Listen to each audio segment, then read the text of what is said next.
Welcome to the Upshot, Oldie World Disc Golf's podcast about the latest in the disc golf world. I'm the editor, Charlie Eisenhood. Joining me is Josh Mansfield, as well as Dan Prentice, who is back once again as we get ready for the Storylines bracket. Admittedly, we are recording this a few days early, maybe a few weeks early. Hopefully nothing crazy happens between the time we record this and the time this actually comes out. Dan, thanks for being here again. Thanks for having me. Wow. Can I speak? It's early for me, Charlie. Thanks for having me back. All right. Well, guys, it's been an interesting year. It feels like the least crazy year of the last 3 or 4. If I'm like zooming all the way out. Mm-hmm. Does that sound true? I agree with that. Yeah, I admittedly have not thought a ton about it, but yeah, it did feel like a bit more of a conventional kind of normal year. And I wonder if that is in part, Josh talked about this a little bit when you guys were talking about, are we kind of getting to the final form of the Disc Golf Pro Tour? This maybe feels like an indication that is the case. It's a great point. Yeah. So, yeah, I mean, last year, some of the big stories, Gannon Buhr's complete domination of the season. We got the Worlds to European announcement. We got Kristen hitting 1,000 rated. In some ways, 2025 felt closer to 2024. 2023 was where things were really crazy because we had all the, the Prodigy lawsuit and there was that Simon to MVP news. Yes. Yeah. So that was a wild business year, and business was booming. So there was a lot of storylines on that, and some of the stuff from this year is going to mirror last year. I think that's right. The disc golf slowdown was one of our storylines last year, and that's obviously going to be in this year's pack as well. But regardless, we have lots to get to. We got a bracket to figure out. We got to decide what the big story of the year is. So let's get started. We're going to start on the top side of the bracket, the number one overall seed. Oh, yeah, go ahead. I do want to just point out, thanks to Josiah for seeding this for us. Yes, thank you, Josiah. We used to both seed and decide, and it was... Turns out when you pick the seeding, you've already decided. Upsets were not common. We'll see what kind of upsets we get this year. But we begin at the top. It's always a lopsided match. And some of these storylines were also selected into the bracket by Josiah. So we had kind of 20, 22 different items, and then 16 were picked. So this is what we've got. Number 1, Kristen Latt steps away from disc golf. Obviously a just massive piece of news after all the tumultuous part of her European swing and then the struggles at Worlds, and then walks away, maybe for good. And that's going up against the number 16 seed, which is that the Go Throw Tour comes onto the scene. Oh, we got this crazy post-production thing. And, it kind of fell flat. And by the end of the year, did you even know when it was happening or what? I think they had a championship where nobody played. So that didn't go so great in the end. So that's the first round matchup. It's not usually a very close conversation, but Dan, I'll throw it to you. Your thoughts? Yeah, this is a very easy one. I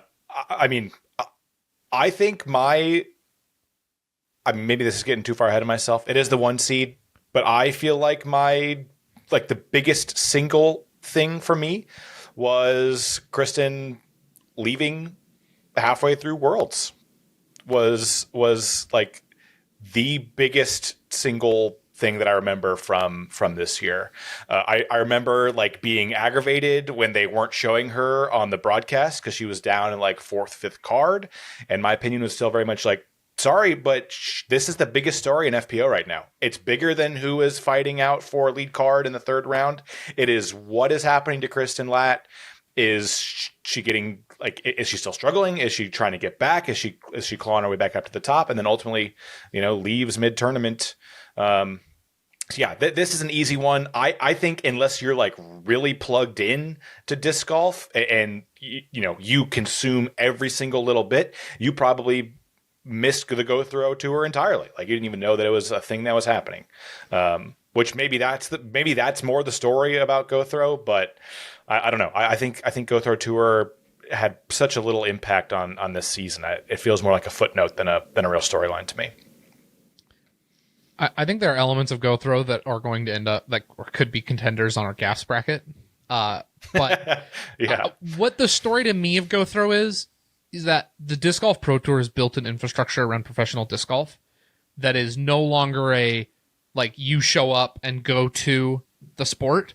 Like you come to the Pro Tour now for professional disc golf.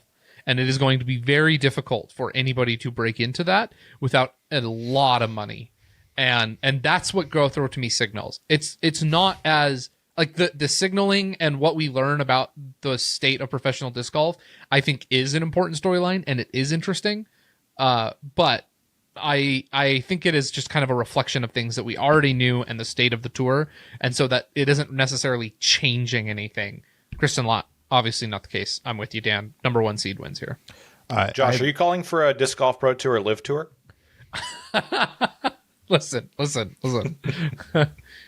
not what I'm saying. I'm just saying you need that Saudi money if you're going to mess around with Jeff Spring in the Pro Tour. All right, we move to the 8-9 matchup. So this, in theory, is the upset special. I have nothing to add about the top stories, to be clear.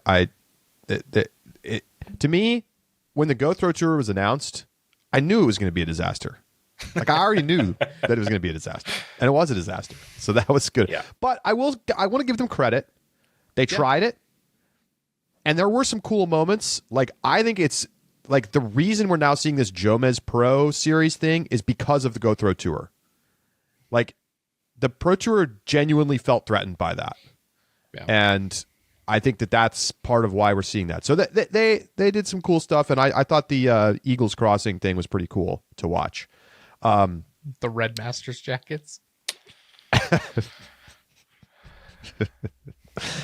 It was a little campy at times. Anyway. All right. Number 8 seed. Are we in 2019? Paige and Paul are back, baby. That is the number 8 seed as they both come, not just that they win, but that they look like a closer approximation of them in their prime than we've seen in a couple of years.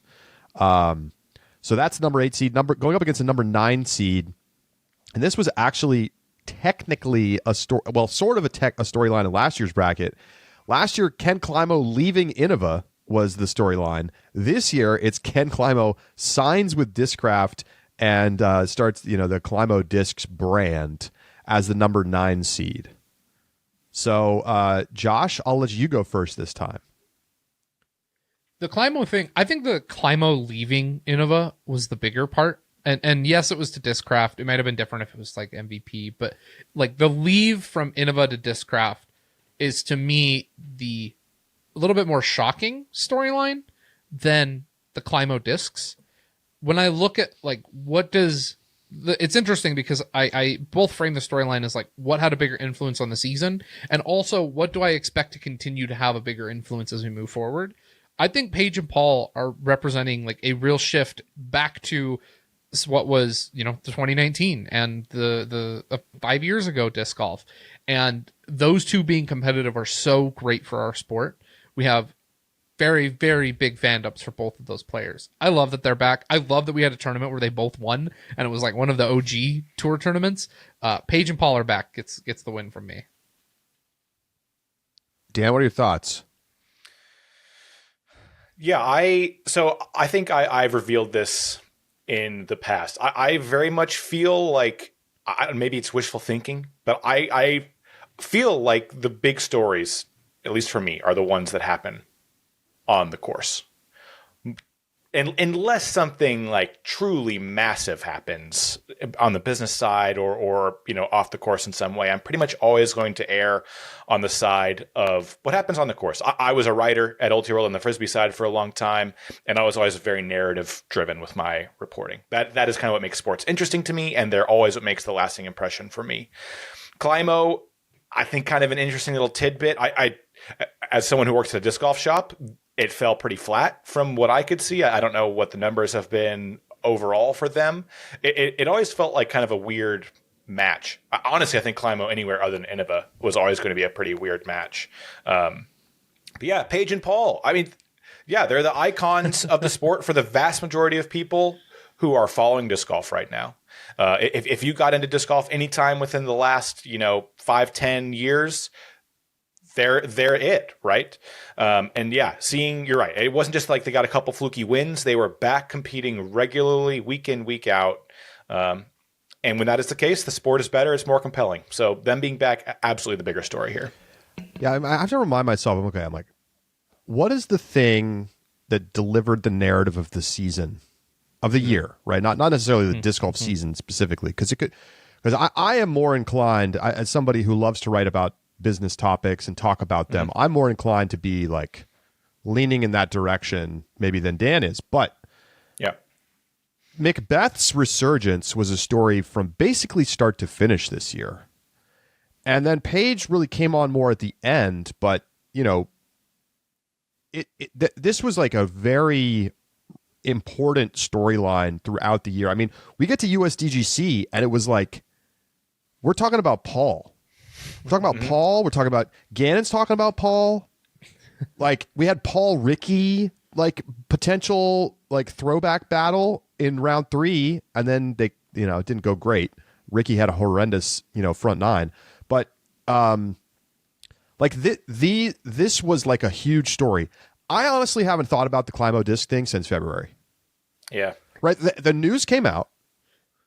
It was like, is this going to work? Yeah. We talked about it on the pod, and then I never literally thought about it anymore. And neither did anybody else, apparently. No. Yeah. I mean, like, I think that maybe that can have some staying power long run if they keep up the marketing and they innovate in the plastics and whatnot. But to me, it's just in a sea of disc options, and it's hard to stand out when you're not relevant for the vast majority of like players who have come into the sport in the last 10 years. So anyway, I mean, we'll see, but it's just not something that felt like it drove the story for much of the year for me. So another unanimous win here in this round. So we move on to the 5-12 matchup. Number 5 seed is Owen Scoggins, winning both the FPO World Championships and the FP40 World Championships in the same season. And that's going up against the number 12 seed, which is the announcement of this new Jomez Pro Series that will begin next year.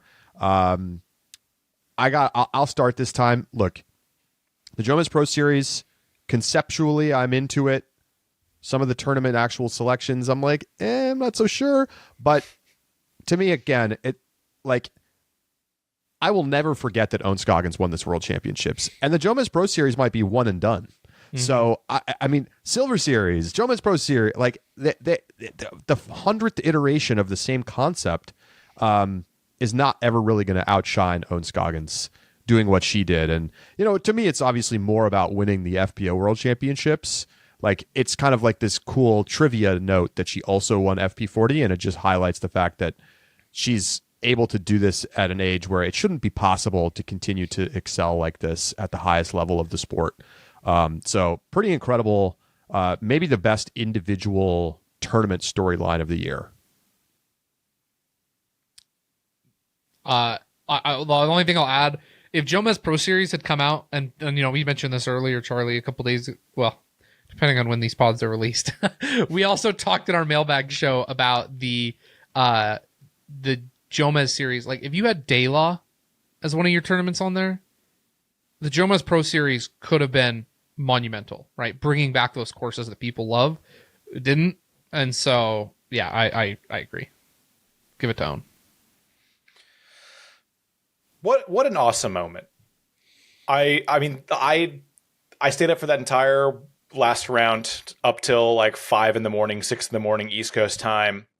And being in the Discord was awesome. you have all the Europeans who have been awake. You have all the Americans who've stayed awake for it. The true grinders.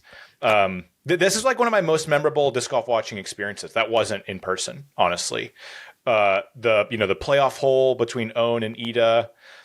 Own is such a great character for disc golf and has been for a long time. Seeing her elation, like when other players do well, is fantastic. Seeing her win is fantastic. And getting to see her take, the biggest crown you can possibly take at her age after everything she's meant to the sport for however long she's meant it was awesome. Truly, truly awesome. And yeah, I think will be like one of the best, like most wholesome worlds that probably any of us like will remember, honestly. It wasn't necessarily like the best play down the stretch, but just for like for being one of the reasons that we like to watch sports, why sports are compelling, it was right up there for me. So yeah, absolutely Own taking worlds. And, it's old Pat for her taking down FP40. That barely even feels like a storyline. She owns it, right? Yeah, that's right. Yeah.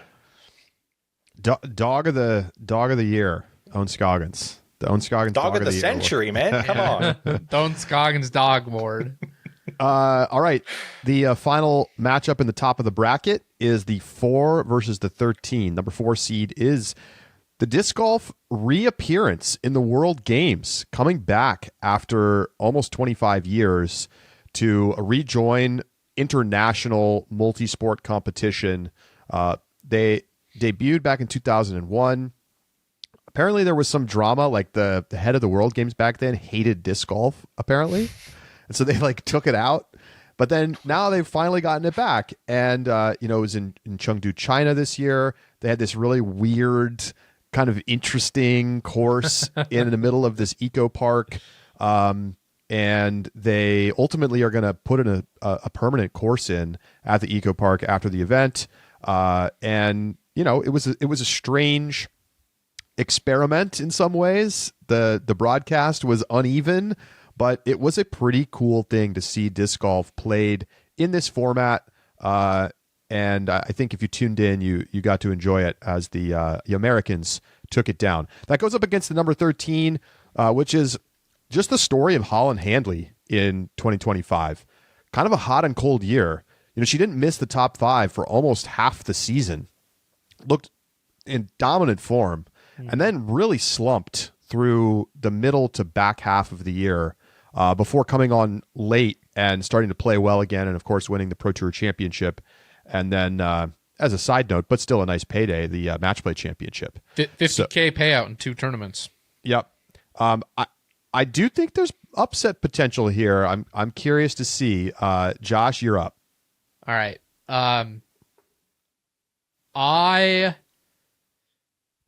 Oh man, this one's hard because this really is a question of like the importance of on-course stories. Like this goes back to Dan's and like your two's like fundamental division, like on-course or like the business and background of disc golf. I think that there's a world very easily where I could look at the World Games, the disc golf World Games, and go like, yeah, okay, that's like thumbs down. Like if it was poorly run, if there wasn't good infrastructure, if the World Games all in all was like had some flatness to it. But I just remember like talking to Brian and talking like about the kind of event that it was, and talking to you, Charlie, about the kind of event that it was and the importance of it, and then the fact that they're keeping in the permanent course, and like watching Latvia come up and playing great and getting to highlight athletes that otherwise aren't highlighted in the same way. It was a resounding success. And that, to me, helps elevate it above Holland season, which otherwise would probably be more of a de facto winner for me in general. So I give it to World Games. All right, Dan. This is the first tough one, I think, for me at least. I actually, when you guys were having the conversation about who should be FPO Player of the Year, I kind of wanted to say that you should include, I think, Missy winning the World Games. That, like, to me, feels like a big part of the year. And I don't think it's not player of just the disc golf pro tour season, right? It's like, if you're including throw pink, I think it's fair to include things like this. And yeah, I think I and probably Charlie bring a little bit of extra, at least how we think about the World Games, because, you know, as an Ultimate person, it has held a lot of gravitas for a long time, so that's kind of built in for you, I think, for the World Games if you have that context for it. And yeah, it was just cool. It was just really cool to see disc golf with this international flavor to it. The broadcast obviously wasn't the quality that we had hoped for, but it was cool. The format was cool. The course was cool. It was cool seeing disc golf played in that way, in that place. And then, yeah, I mean, I also have a lens of, you know, Holland was the player that I maybe was most plugged into on FPO side. She was, you know, especially once Kristen was done, she was my top FPO pick. So a lot of my FPO experience this year was through Holland's season. So this one is really, really tough. I do think that Holland's, like, you know, obviously Charlie talks about like the story that's more over the course of the season. Holland has more longevity to it, whereas maybe the World Tour, or not the World Tour, the World Games kind of were like a cool blip that came up. And we're very cool in the moment, and maybe we'll have a long-term impact beyond this year.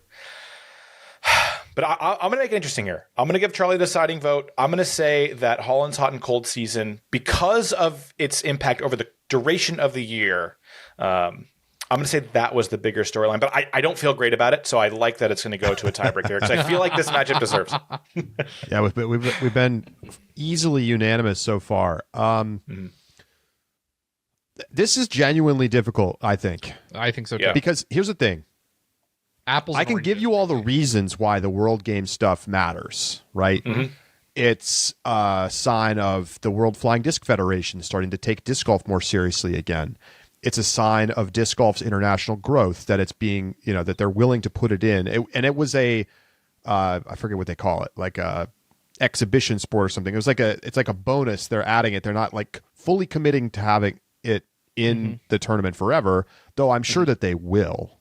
And, you know, I thought for the most part, it was really great to see that countries sent their best players and that players participated, and that, you know, we saw Kristen go and we saw the Gannons go. And, you know, when Nicholas Antila didn't go represent Finland, and he was like, I screwed up. I didn't realize that this was going to be a real thing, and I declined my offer, and I wish I hadn't.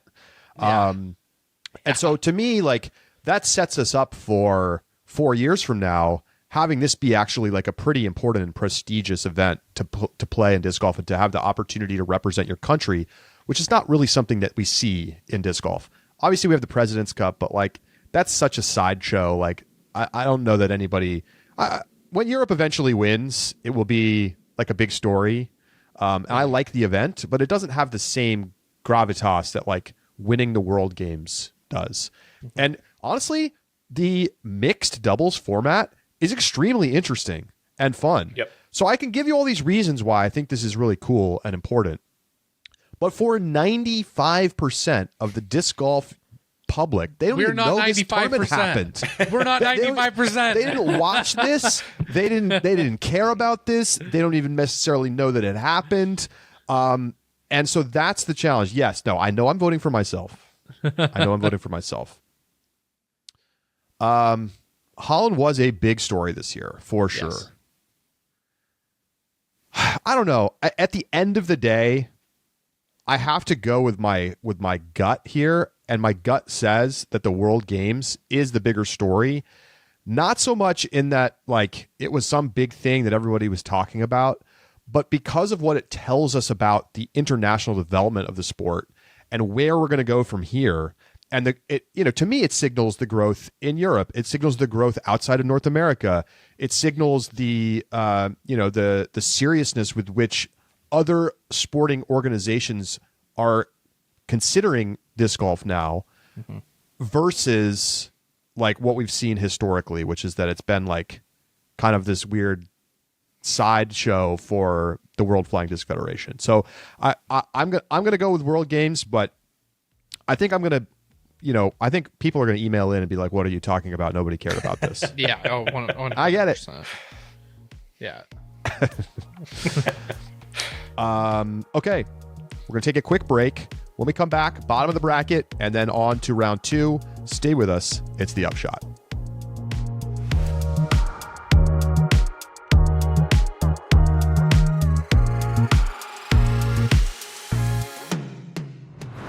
The Upshot is presented by Pound, makers of the best bag in disc golf. As you prepare for your holiday trips, make sure you pick up a Pound overnighter. The small duffel bag is perfect for weekend trips. When I travel, I use it for my first night essentials, so that I don't have to unpack the car when I arrive after a long night of travel. All of my essentials are in one bag, and I can grab it and go. The overnighter, though it can also be used for discs, lacks the plastic frame of the traditional toolbox, which means that when it's time to store, it can fold flat, occupying minimal space. You can find the new colorways, turquoise and fuchsia, or marine and coyote, at pounddiscgolf.com. Both on and off the course. Remember Pound, makers of the best bag in disc golf.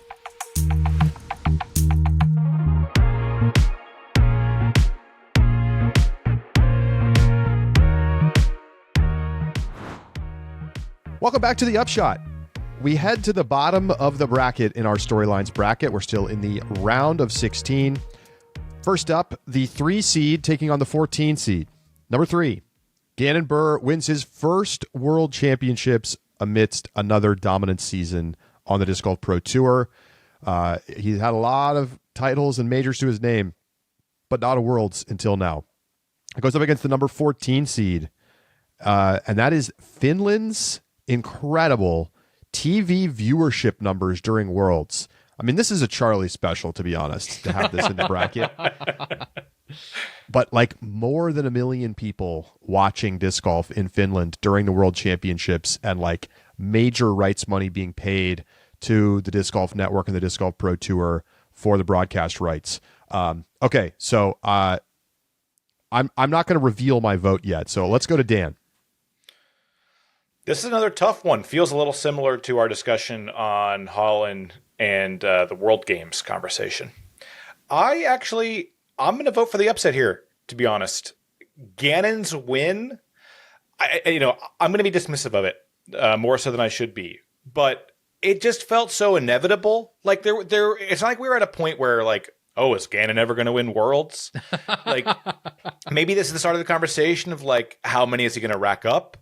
It just didn't feel that compelling to me. I feel like most people that were rooting for narrative interest were rooting against Gannon because it would have been really cool to see a Finn win in Worlds. But he's just going to win so many. And this one I feel like was just going to go down in history as the first one he won. And maybe that's a bigger deal to some. But I think especially, as Charlie was talking about, like looking at the big picture going forward, I think the viewership in Finland is a much bigger deal for disc golf's future than Gannon's win is like some seminal story for specific to this year. So yeah, that's my vote. It gives me hope. Like when disc golf, we're having these kind of slow times in the US, it seems like it's just picking up more and more steam in Europe, which is really exciting. All right, Charlie, I'm talking to you right now. There's another storyline on this bracket that you can put Finland TV viewership in, and you can vote for it somewhere else. That's true. That's fair. That otherwise, I think Dan's 100% right.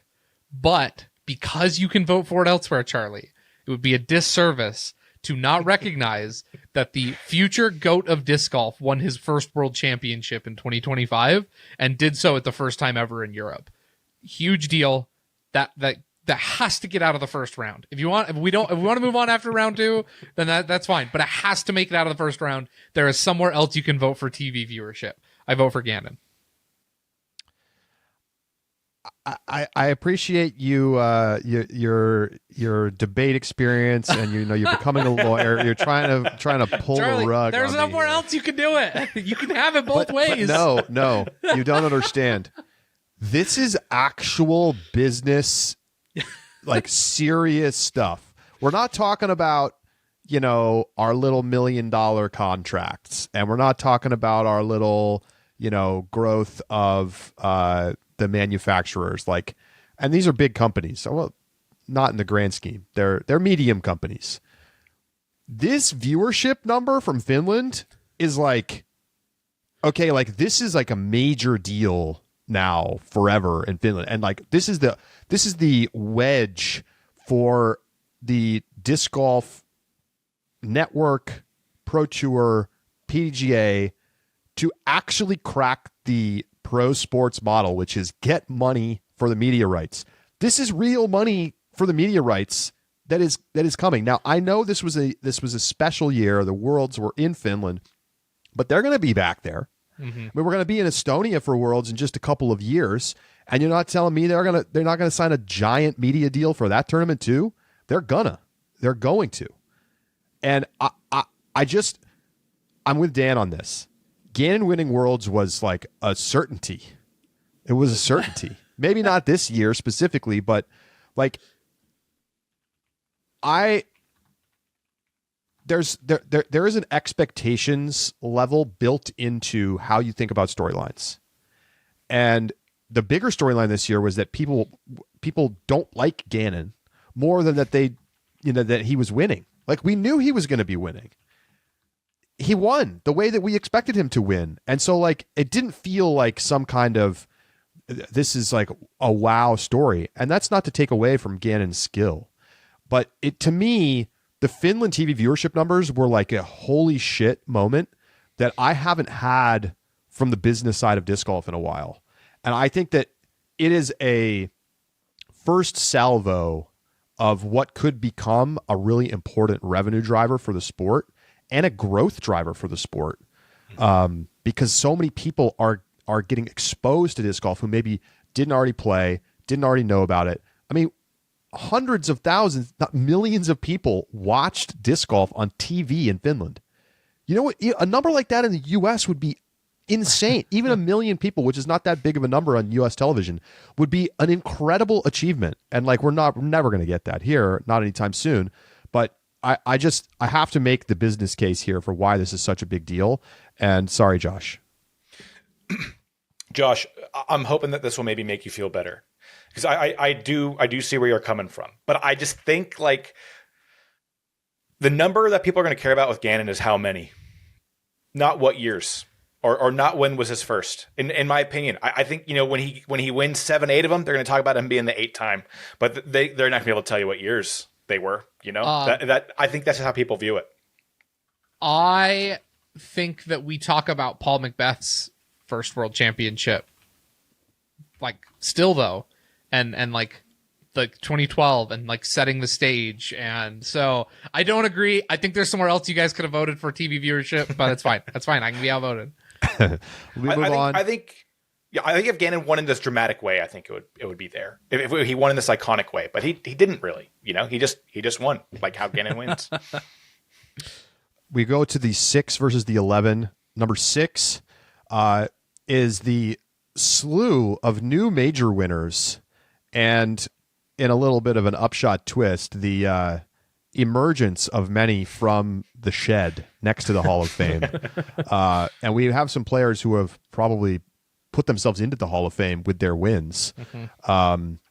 And so, whether you want to talk about a Calvin Heimberg, an Anthony Barella, players getting their first major victories, big story. Silva Saarinen won her first this year as well. Mm-hmm. That goes up against the number 11, which broadly we're just calling the disc golf market contraction, post-COVID correction. And this encompasses, the House of Discs trouble, just generally like the slower market and, kind of everything that goes into that slowdown, which feels a little more notable to me this year than last year when this was also in the bracket. Josh, you go ahead. I've got voter fatigue for disc golf market contraction. We've been voting for it for a couple of years. I vote for it again next year. It's an important storyline that needs to be mentioned, but and Charlie, you neglected Owen Scoggins as another first-time major winner for FPO majors in your list as well. We don't need to qualify with FPO majors. I'm ready for the. We are not allowed to call junior or senior division wins majors anymore. Great, it is a bastardization of the concept of a major, right? You're not wrong. Okay, good. Like when people are like, oh, well, Jen Allen is a major champion. I'm like, get away from me, dude. Stop. Not unserious people. That's not a real thing. I'll be honest. When you started talking, I thought you meant Owen was already a major champion, and I'm like, Charlie, come on, man. She won Konopishte, Josh. I thought, don't you remember? Josh isn't sure if I'm lying or not. Oh, I have no clue. I would have no way. Josh is on StatMando checking to see if I'm right. Like anything that there's like a blank spot in my memory anytime like Konopishte pops up. I'm just like, that's the one with the castle, right? And there's nothing else that I can remember from that event. Okay, continue. Anyway, voter fatigue for market contraction. I feel like we kind of know what era we're living in, and like it is a question of degree at this point. But the new major winners were major storylines, and perhaps like some of those major wins were the most important storylines to a lot of disc golf fans. Major wins takes it for me. I think this is an easy one. I'm going to steal Dan's thunder here and just lock this in because I think it's a simple one. I mean, the market contraction is a big story. It specifically feels like a big story for House of Discs more than others, but people are dealing with it. Mm-hmm. But it doesn't feel like it's the thing that's the like key topic of conversation. And the fact is, some of these new major winners were some of the best moments of the year and things I'm going to remember from this year. And this market correction, which is what, speaking of things that were inevitable, like coming out of COVID, this was inevitable. Yeah. And I think it's going to go away next year. I think we're going to be back to business as usual. I don't quite know what that's going to look like, I guess, from a growth percentage perspective, but things are already stabilizing. So I'm calling the major wins, and Calvin getting out of the shed. That's huge. Out of the shed, Calvin. Yeah, I think you could almost have Calvin by himself. So if you're going to lump in the rest of the first-time major winners with him, it's an easy win. All right, to the 7-10 matchup. Number 7. This is a blanket. Foot faults, time violations, and other calls made by officials during pro competition this year. We really saw this coming to light more this year. There were some huge calls in huge spots, which were very controversial, and we're kind of trying to figure out as a sport, I think, how do we want third-party officials to be involved in the game? When is it okay for them to call time, and when is it not okay for them to call time? It seems like people's decision about this has to do with like how much they like the player and the state of the tournament at the moment that it happens. That's going up against number 10, which is the arrival of sports betting in disc golf. To be fair, it kind of arrived, and then it was very unevenly available as far as I could tell. Yeah. I would see lines but I would never see the actual betting up in DraftKings or whatever. But there was sports betting available this year in disc golf, which, probably has a longer run impact than just in 2025. But that's the 7-10 matchup. I'll go first. Speaking of things that were inevitable, look, the sports betting stuff, as someone who loves to make a little sports bet and to throw down a little wager, I bet big on the over on the Jets-Browns game from last weekend. And I almost made a ton of money. I made some pretty good money because it was like 2 special teams touchdowns and but man, are the Browns bad. Wow, are they a bad team? If anybody watched that game, which surely you didn't unless you're a direct fan of those teams, there were 2 unbelievable. So the Browns need to get the ball back. Sorry for this quick aside. I'm rooting for points, okay? Because one more touchdown and I'm going to win $50. The Browns need to get the ball back down 1 possession. It's 3rd and 18 with a minute 50 to go in the game. Browns have 1 timeout. Holding penalty on the linebacker in an obvious rushing situation for automatic first down. Okay. That's toughy. Okay. But wait, there's more. They manage to get to another they get to 4th down and they're going to have a chance to get the ball back. Okay.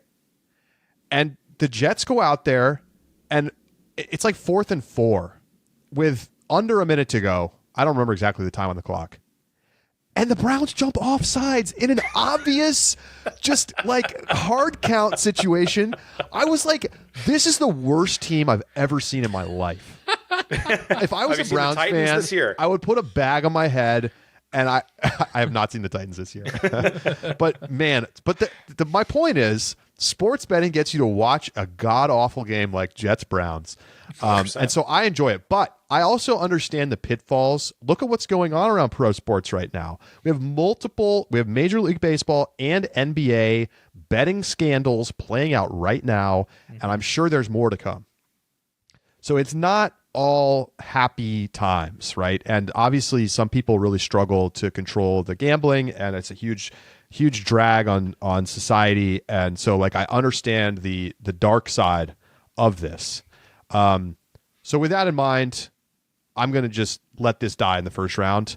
I'm going to pick the officials' calls because I feel like the rules conversation is like more important than it's ever been right now. And like they're obviously changing the rules next year on timing to make it so that you have more time from the fairways and less time on the tees and the greens. Feels right. They also have the time extensions for the pros. We'll see how this changes the conversation and the calls around excessive time. So anyhow, that's I'm going with number 7. Dan, go ahead. I'm gonna go the same. The sports betting felt, I don't know, it felt weird this year, right? Like, yeah, there were like times where it wasn't available, and it seemed very weird. Then you have the whole like in my bag, is that what it's called? The the picks betting, fantasy, which picks, seems very weird. And my big thing there was like you have Goose saying that he likes to play it. And I understand that there is a free version, so hopefully he's playing the free version and not the for money version. But yeah, I feel like that weird commercial is my big takeaway from sports betting and disc golf this year. It's the officials' calls. It was a big story for a lot of really big tournaments this year, and I don't love that. I think in an ideal world, you never have things like that be part of the story, but it inarguably was this season. Okay. And yeah, I think. Go ahead. No, I just wanted to get your take on the Gossage Pro Tour Championship. Number 1, the time violation. Number 2, the spotter call on the rocks. Okay. I mean, honestly, this is kind of a non-answer. The big takeaway is that he needed to get over it. Get over it, dude. Like it's your job to get over it, right? I didn't know if you meant get over the rocks or get over the yes. But no. Both would have been good for him. Move on from it mentally. Yeah. He fully crashed out in front of us, like when he still was in position to win. It was unbelievable. It was truly unbelievable. I think the big thing is like the string should be on the other side of the rocks, right? Like that would, I think a lot of people said that would solve every issue. The time warning shouldn't have even upset him. It didn't cost him at all. He took 2 freaking minutes and basically was told like, hey, don't take 2 minutes again, dude. Which if that sends you into a conniption, then we've got bigger issues here, right? Like, come on, man. Boy, it was kind of hilarious. Honestly, that could have been like, I'm sure that will make an appearance in the gaff. Oh boy, that's in the gaff. That'll be the gaff when he bracket. goes to punch the top of the basket and holsters the punch. Incredible. I went back and rewatched it and laughed my ass off. I mean, hopefully his takeaway is that he's just got to be better in the situations, right? Things are going to go against you sometimes. Golf is a very mental game. If you crash out that hard, it's on you. No matter how wrong the call was, honestly, in my opinion. That's my take. This bracket is just so inferior to the Gaffs bracket. Like we do the storyline so we can get to the Gaffs bracket. Yeah. That's our dessert, right? That's right. All right, Josh. Any further comments, or No, are you gonna go I'll the other save way for the here? next round. You're going the calls as well. Yeah. All right. Same vote. Number 2 versus number 15. They're both European related. Love to see the matchup here in the first round. The European Summer is the number 2 seed. European Disc Golf Festival, World Championships, 10,000 people on Sunday at Worlds. Incredible. I mean, everybody who was there said how amazing it was. Josh was there for both of them. And that's going up against the number 15 seed, which is the announcement of the Europa Cup, which is the new name for the PDGA major moving forward. European Open, owned by UC and Discmania. So now it's going to be the Europa Cup. Obviously, we also had the announcement of the Estonian contract for the next 4 years for the European Disc Golf Festival. So it's going to be Europa Cup, and then it's going to be a Pro Tour, and then it's going to be Worlds, and sort of the kind of the future of the majors in Europe. Josh, you were there. What do you think? I think the Estonian major contract is a bigger deal than people have given it credit for. I think it could fundamentally change the way that we approach majors in a planning and investment side that could reinvigorate and completely redefine is probably the better word. Redefine the way that we do the majors moving forward. And I love that. I like give the best tournament directors, the best tournament staff, the best courses, the best venues 10 years to plan, 5 years to plan, right? Let them invest that money and begin recruiting early and not have to wonder whether or not they're going to get a bid. However, I think Finnish TV goes underneath the European summer. And it was the two best events that I think disc golf has ever had. It was like the Estonian major contract comes as an extension of the success of what we had this summer. And these two tournaments set the bar for what disc golf needs to be at the best level moving forward. I think it's a huge deal. European summer wins. I couldn't agree more. I feel like this European summer is why we have the number 15 seeds in this bracket. Right. Like it has set up the reason for what's going to come is what happened this year. Yeah.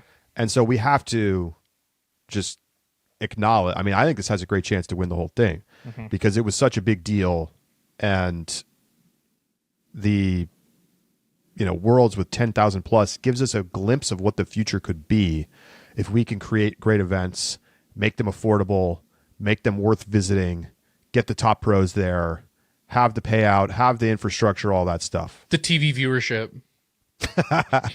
All right, Salt King over there. All right, Dan? I will save deeper thoughts for future rounds, but yeah, I mean, this one's not close. We go back up to the top of the bracket for the beginning of round number 2. It's the number 1 seed versus the number 8 seed. Kristen stepping away from disc golf versus Paige and Paul, Resurgent. Very different. Like, it's an interesting contrast here. Dan, what are your thoughts? This feels like the Daniel special here. Yeah. You get two great on-course narratives that, felt like two of the biggest ones of the season, if not the top two. I think, though, it's got to be Kristen stepping away. She was an absolute titan for the last 4+ years, was the face of disc golf in that stretch, like, period. Not the face of FPO, not the face, the face of disc golf. And the way she stepped away was, unfathomable. Mid-season, mid-tournament, she was the biggest story during the European summer, in my opinion, which is our number 2 story. I think it has to be Kristen stepping away. I remember you guys were trying to find parallels for it in other sports. And I think even the ones you pulled weren't really, on par with an athlete the caliber of Kristen at the peak of her game, stepping away the way she did. It'll really be interesting to see I still think we haven't seen all the ripple effects of it yet. Or even what's next. I mean, what if she decides to come back? Right. It would be incredible. That would be especially like in one of the European tournaments coming up. Yeah. Yeah. For me, it has to be that.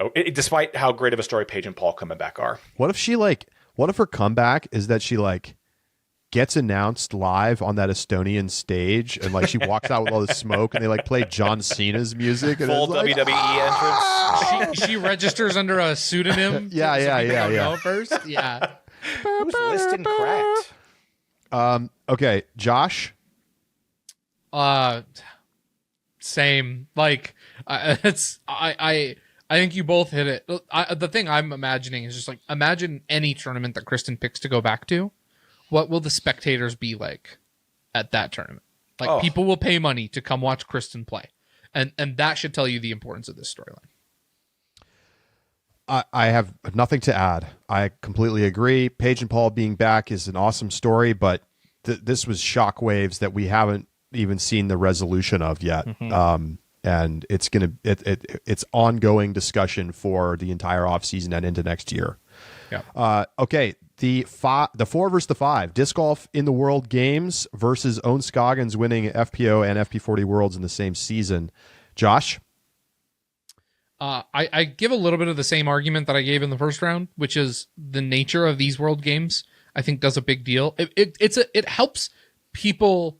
I think it helps draw people in who maybe otherwise like knew about it but weren't quite as excited when they kind of heard and saw, when we were talking about it, that the level of professionalism it's just a perfect one for the US to for disc golf to come back into. And for China, where Charlie, you've talked about the growth of disc sports, to have China be the host there and to like potentially tap into another massive disc golf market. I mean, you want to talk about the way that you pull people out of the COVID bust or COVID contraction? Imagine if China catches disc golf fever.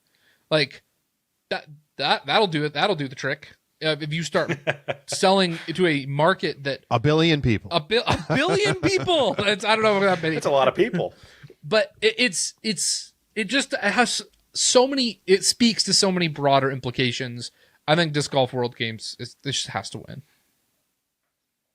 Dan, can I lump in? I don't know.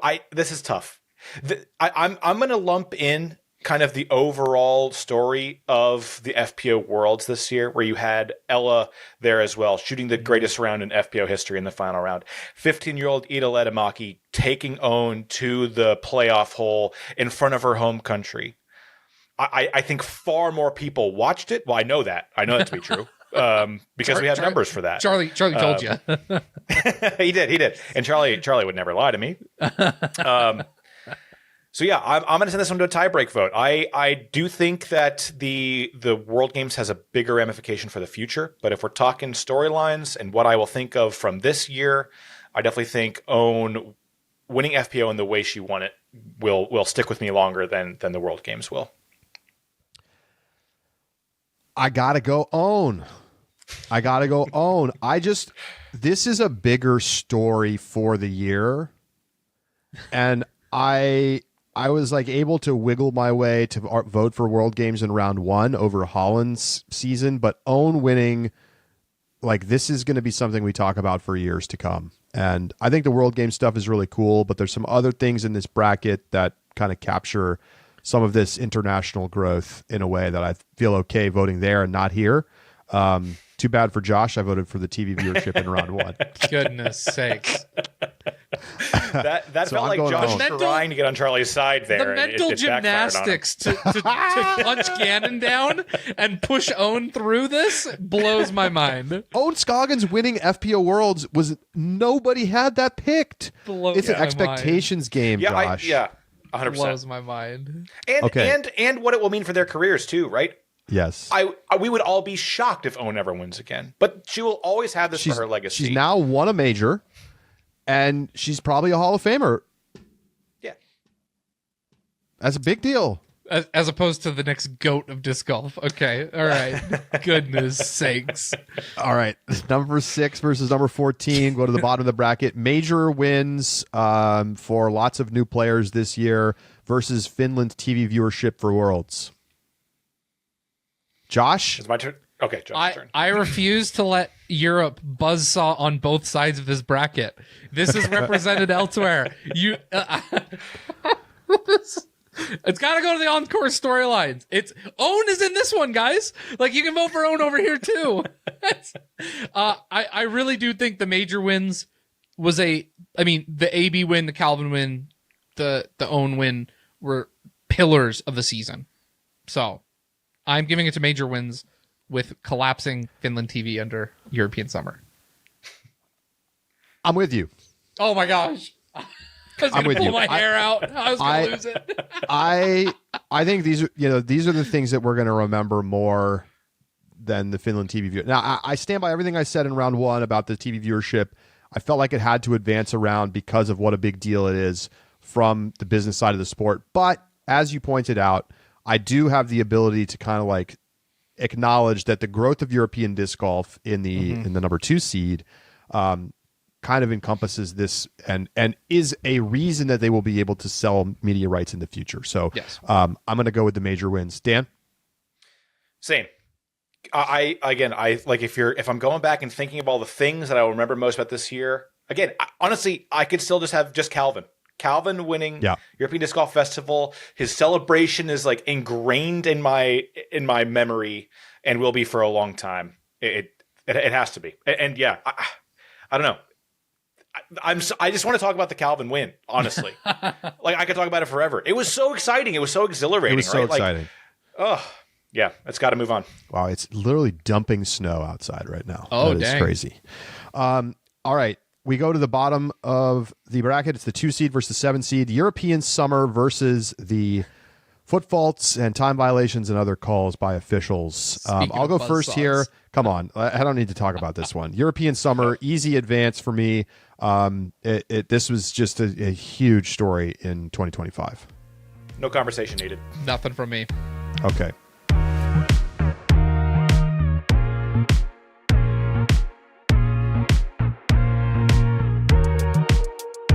Change clothes. Not me. Semifinals. I No? brought it back. Yeah. I try to keep continuity. Well, I changed clothes. That much I know. Just wanted to, I wanted to gussy up for the semis and finals. That's People listening on the pod are like, what are they talking about? If you're on YouTube, you get it. Let's get to the semifinals. Here we go. Kristen Latt steps away from disc golf up against Owen Scoggins winning FPO and FP40 Worlds in the same season. Josh, what are your thoughts? my The thoughts two are, biggest FPO storylines of the season, for sure. Yes. Definitely the two biggest. It's interesting because Owen's storyline comes in the context of Kristen's. Like that Worlds and that major stretch was in a large part a big point of discussion when it came to Kristen's, like the beginning of this final decision for Kristen. Now, I don't know if that's when it was personally for her, right? But that's when it started the conversation from us, where we had the just yips and poor performance at the European Disc Golf Festival, and then transitioning into what eventually would be the dropping out of Worlds. It was, Owen's win wasn't overshadowed by it, but there was that discussion midway through, like, oh my gosh, what is going on if Kristen's dropping out? Man, it's too bad because I think Owen could win in a lot of other years. Kristen Latt stepping away from disc golf is a just monumental story. It is one of the biggest individual storylines that I think I have ever seen in disc golf. And so for me, that one's going to have to beat Owen. Dan? Completely agree. I mean, really, the Kristen story was brewing over the course of multiple tournaments too. I mean, I know World is the biggest one, obviously, but Owen was just that one weekend. Kristen was this kind of building drama even before the massive decision to drop out, and then the ramifications thereafter. Yeah, I agree with Josh. One of the biggest stories in modern disc golf history. So it's got to go to the final here. Guys, I'm with you.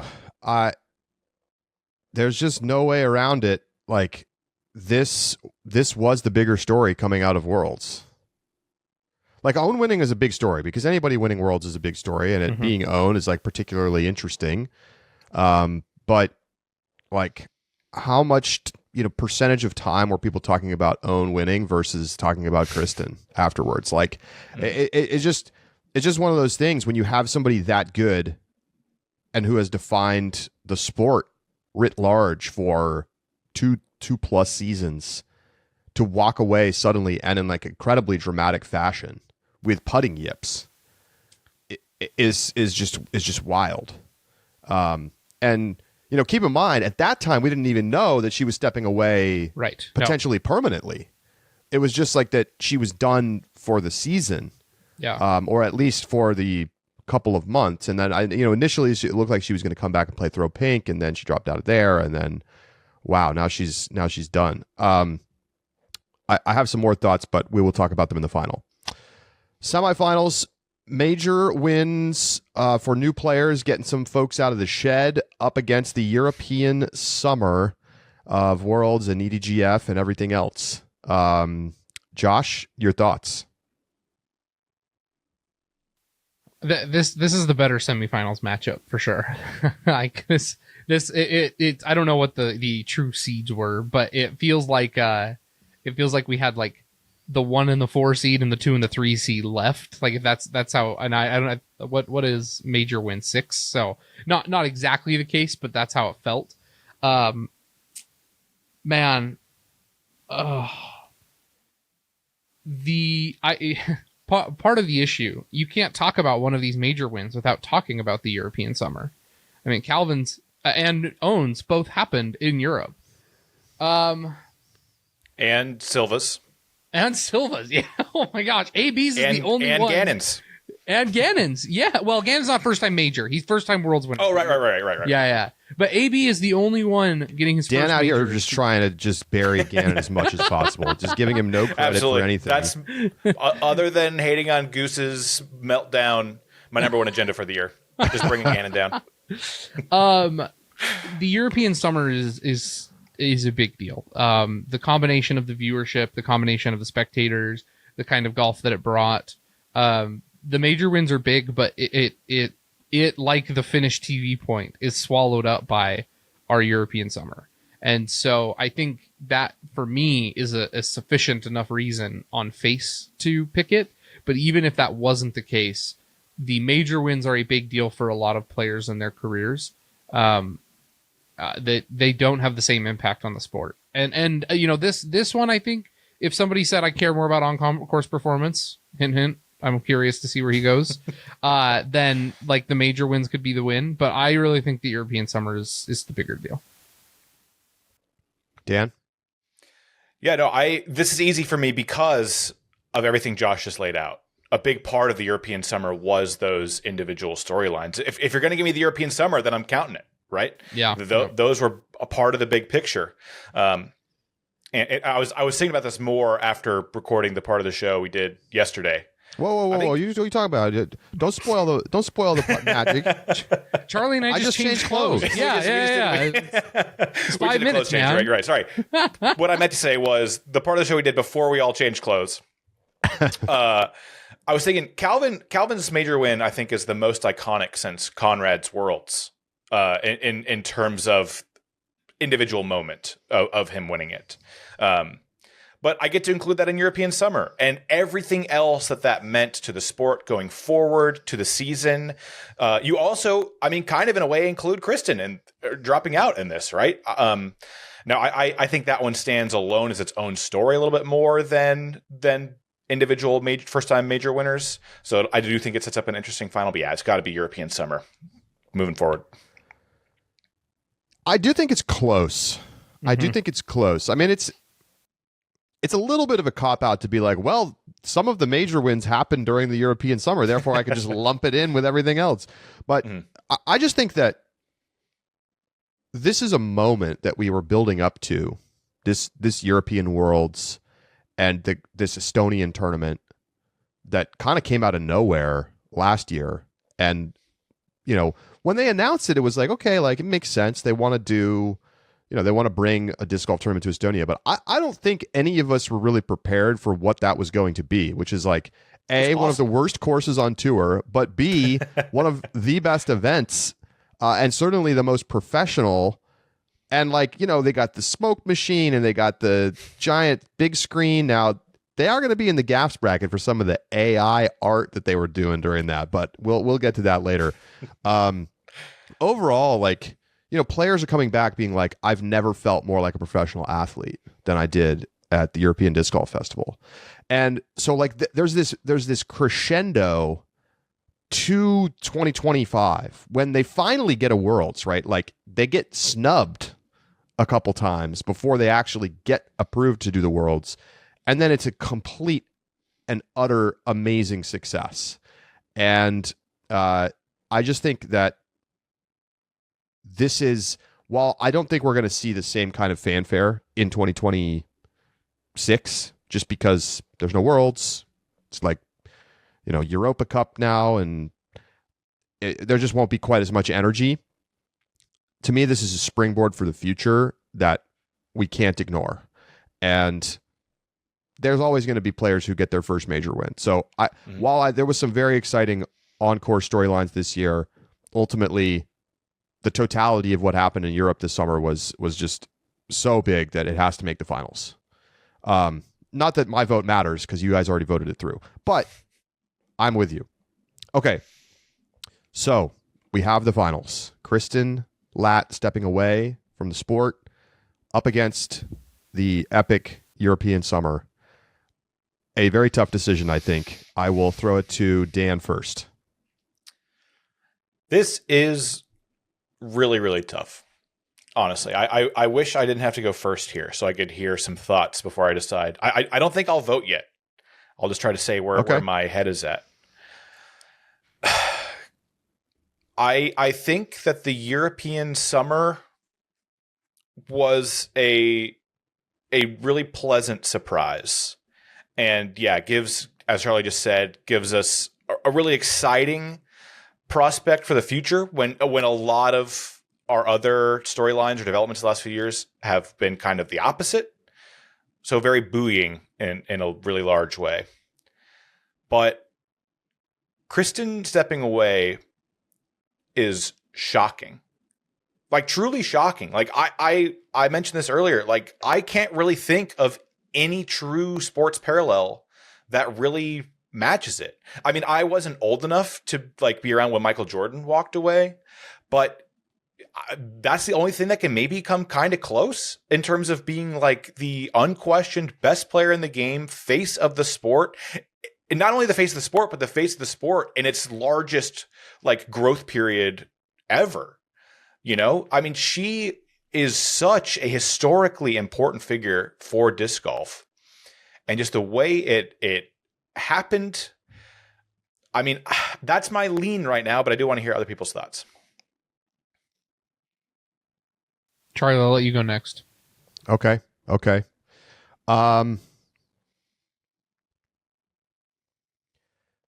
It's really a question of what will we talk about more in a year or two? Like, I think, and there's a case for both. I don't think it's obvious. Yeah. Like, I don't think it's obvious that it's going to be Kristen retirement. And I don't want to try to look into the crystal ball and say, well, if Kristen comes back, then this will be a moot point. And it'll be like, Jordan sending out his memo that just says, I'm back. By the way, if Kristen does decide to come back, she should do that. That would be pretty fire. The European, like getting to 10,000 fans in person is a barrier that I didn't think we were going to crack before 2030 or 2035. And instead, we blew past it. And I mean, of course, we don't know exactly how many fans were there. They didn't do ticketed head count. So they're like using drone footage to estimate the crowd. But it doesn't sound wrong, right? It feels, it's very clearly the most fans we've ever had. And it certainly seems within the realm of likely.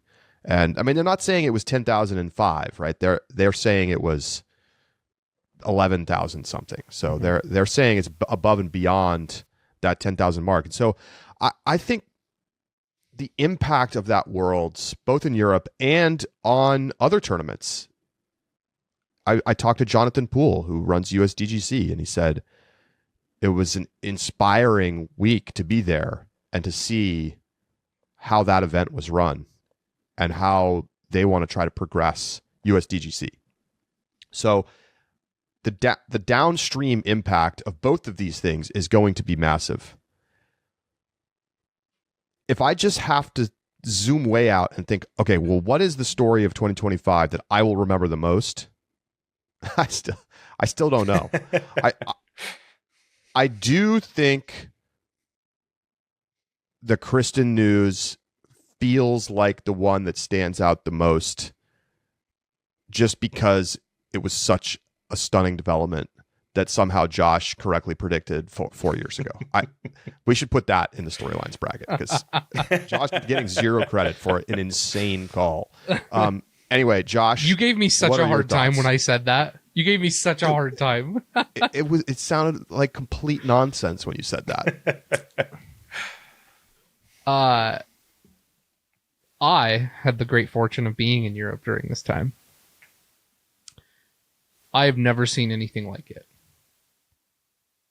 When there is a exhibition, like games of like kind of like fun event, and you draw thousands of people to come watch, who paid money to come watch that event before the tournament actually started. One of the coordinators from PDGA Europe was also involved with the rally car races that were happening in the south of Estonia. He flew in on a helicopter. They paused play to drop him on a helicopter in front of the amphitheater so that he could get back for that tournament at the European Disc Golf Festival. The VIP experience, the ticketing, the number of fans, I would say that over 2 tournaments, that is more fans than we've ever had in any probably 4 tournament combo ever. And granted, it gets the virtue of 2 majors that close. But I mean, we're talking 7,500 fans at European Disc Golf Festival and 10,000 fans in Finland, which both of are except for European Open, setting records. The million people who watched it on live television, the fact that they have Haribo sponsors handing out bags of candy to the fans as like their promotion, the fact they have they've had this for a while now, but Ford sponsorships. I mean, it is Cool Bets, right? Like legit company is sponsoring and being a title sponsor at European Disc Golf Festival. Those 2 tournaments have everything. They had everything this year that we aspire for in the rest of disc golf. Like, it is the model. It is the peek into the future about what disc golf can and should be. And we finally got it. And it's funny because we've had people from Europe telling us, like, you will get that kind of support when you hold Worlds over here. UC has said that. And whether or not it was true before this year, I don't know. But UC said that for years, and he's been trying for years. This summer changed the way that we think about professional disc golf. And it is bigger than any individual storyline can ever be. I cannot think of another storyline that involves a single individual person that can stand up against what I think is perhaps the most important summer in the modern disc golf era. So I'll commit to it. I'll go the first vote. I think European Summer is the biggest storyline that we maybe ever have had in our storylines bracket. That's a strong argument. Josh went and just lawyered us, I feel. Yeah, he's lawyering us for sure. I've made it clear that usually the on-course stuff is more resonant with me. This honestly feels like a cop-out a little bit. I don't think we'll be able to truly say what the story of this year is until a few years from now. I think that's correct. Because I think I can see it for really both things. Like I could see now. I hope this is not the case, obviously, but I could very much see us in a few years looking back, like, man, wasn't that European Summer awesome? And like how nothing has quite been able to live up to that sense, and it wasn't the springboard that we all hoped it would be. I think that's certainly in the realm of possible outcomes. I think it's also kind of in the realm of possible outcomes that someone emerges as like a new big face behind or beyond Kristen, or in her place over the next couple of seasons. And we kind of look back more at this like, man, the way Kristen left the sport was pretty insane. But, you know, FPO's in great shape. We don't miss her all that much. I think both those are possible. And if either one happens, it kind of tips the scales for the other story, right? So, yeah, it does feel like you kind of have to have a crystal ball to really be able to say for sure which one is the bigger story here. I'm going to go with Kristen. I think just the shocking nature, just because I still feel like I can't even wrap my brain around it. Like I can wrap my mind around European Summer being awesome. I wasn't, it was fantastic, but not that shocking. I think truly the way everything went down with Kristen, I've said it before, just unfathomable, honestly, who she was for the sport, the yips, the struggles, dropping out but also the success, you know, right. She chased down Silva at Music City. I mean, she was great the first half of the year. Yeah, and this kind of came out of nowhere, right? Like she was winning, she was going to win in Estonia, and then she bombed out in the last round. And she's walking away from it. I don't know how much money she's making, but it's got to be pretty significant. Yeah. And I don't think you're going to keep all these endorsement deals if you don't keep playing, right? So it's kind of like a massive financial decision to walk away. Yeah. I mean, truly shocking, just in every single way you look at it. So I think we're still feeling the shockwaves of that right now. Having decided right now, I think we're feeling the shockwaves of it now more than the European Summer. And I fully believe that the European Summer could prove to be the bigger story in a year from now, 2 years from now, 5 years from now, etc. But I think right in this moment, I still think I'm more shocked, more blown away, have the searing image and memory of it all with Kristen more intensely than the overall European Summer. You've both made great cases. Ultimately, I think Josh is wearing European-colored sunglasses because he was there. He was there. I was there with 10,000 more people. I understand. Listen, I'm not trying to take away from what was an awesome few weeks. I just think what Dan said, that we could look back and say, wow, that was really cool, but now we're like, you know, how far away from that are we week in and week out?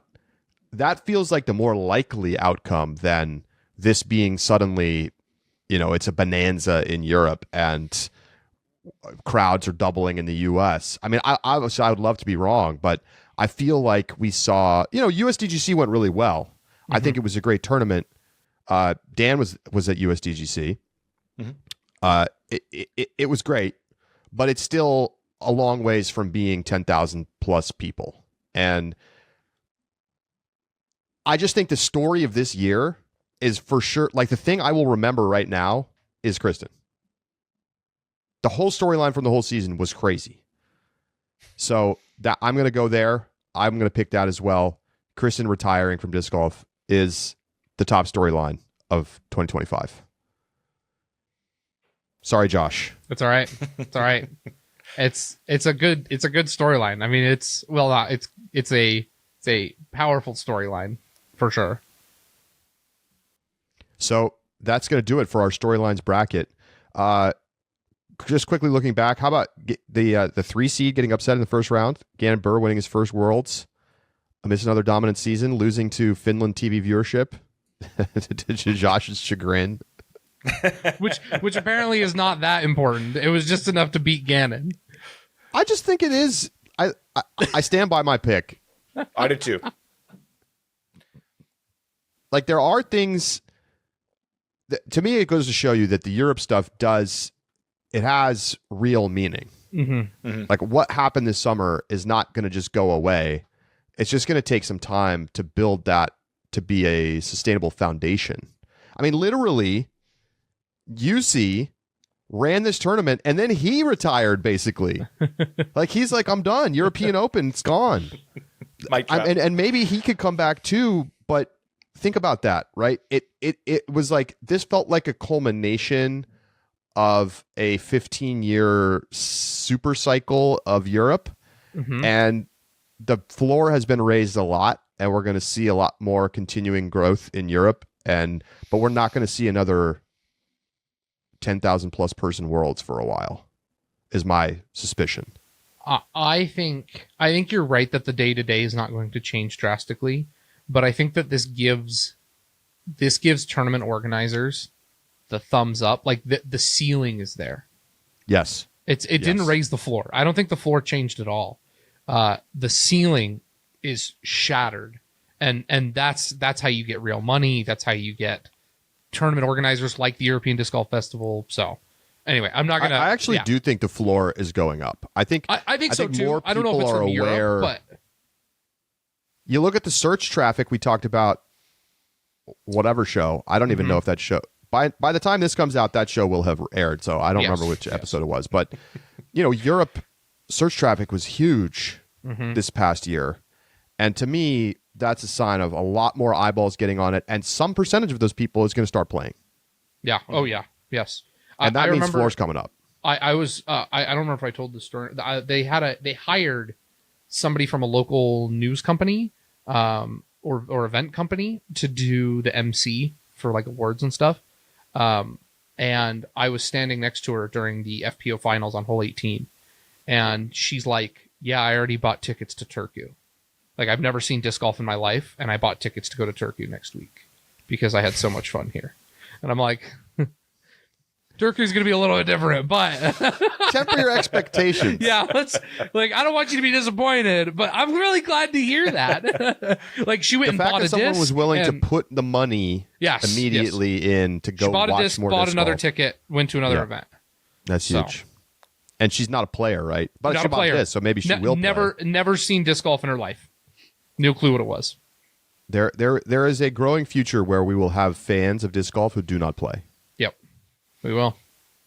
Those people exist now, but they will exist in increasing numbers moving forward. That's when it's going to be the big, like, I don't know what the proportion is in like golf or tennis, but I imagine that whatever disc golf is, it's lower, and we need to get to whatever their numbers are. For sure, lower. Yeah.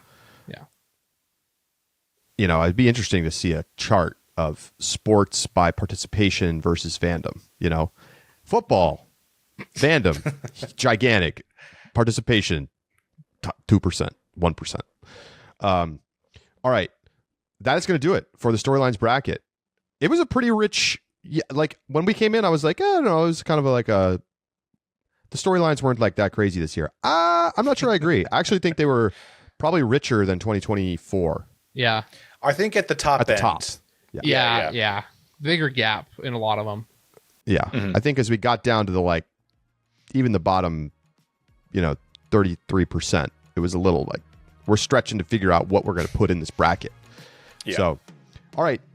We're going to wrap up here. Thank you so much for tuning in. Appreciate you coming on with us, Dan. Absolutely. Always a blast to be here with you guys. And we will talk to you again very soon on The Upshot.